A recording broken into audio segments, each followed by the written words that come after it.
Hey, good evening, everybody. Welcome to Through the Bible in a Year, day 165, pre-recorded.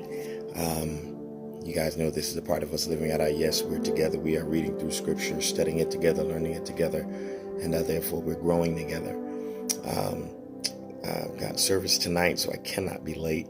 And so the best thing for me to do so I could get rest before service was pre-record.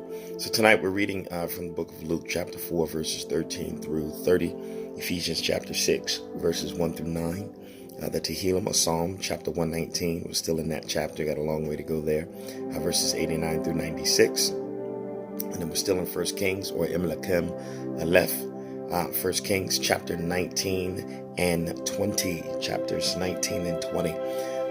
Let's remember what we're asking the Lord. Lord, show me. Right, Lord, show me, and the Lord give me revelation beyond information. All right, Luke chapter 4, lock in, kind of focus in, try not to get distracted, and let's read together. All right, again, we're reading from the Complete Jewish Bible. We've been reading from there all year, and we'll continue to do so throughout the year. And so let's read together. Luke chapter 4, verses 13 through 30, and it reads: When the adversary had ended all his testings, he let him alone until an opportune time.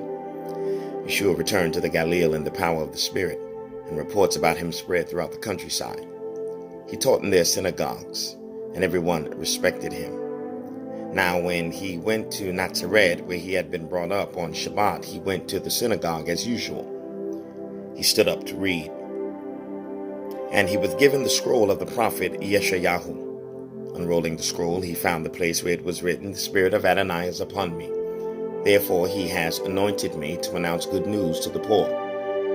He has sent me to proclaim freedom for the imprisoned and renewed sight for the blind, to release those who have been crushed, to proclaim a year of the favor of Adonai." After closing the scroll and returning it to the Shamash, he sat down, and the eyes of everyone in the synagogue were fixed on him. He started to speak to them. Today, as you heard it read, this passage of the Tanakh was fulfilled. Everyone was speaking well of him and marveling that such appealing words were coming from his mouth. They were even asking, "Can this be Joseph's son?" Then Yeshua said to them, "No doubt you will quote to me this proverb, Doctor, cure yourself.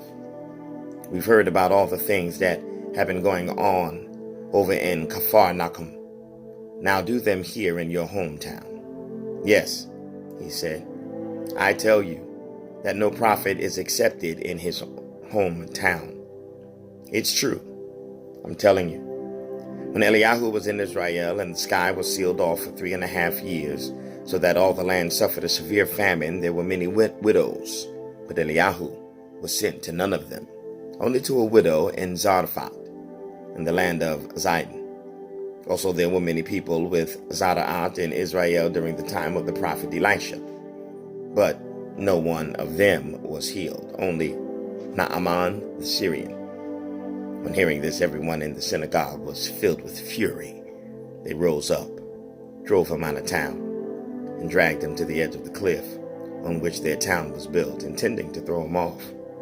But he walked right through the middle of the crowd and went away. Ephesians chapter 6, verses 1 through 9. Children, what you should do in union with the Lord is obey your parents, for this is right. Honor your father and mother. This is the first commandment that embodies a promise, so that it may go well with you and you may live long in the land. Fathers, don't irritate your children and make them resentful. Instead, raise them with the Lord's kind of discipline and guidance. Slaves, obey your human masters with the same fear, trembling and single-heartedness with which you obey the Messiah. Don't obey just to win their favor, serving only when they are watching you, but serve as slaves of the Messiah, doing what God wants with all your heart. Work willingly as slaves, as people do who are serving not merely human beings, but the Lord. Remember that whoever does good work, whether he be a slave or a free man, will be rewarded by the Lord. And masters, treat your slaves the same way. Don't threaten them.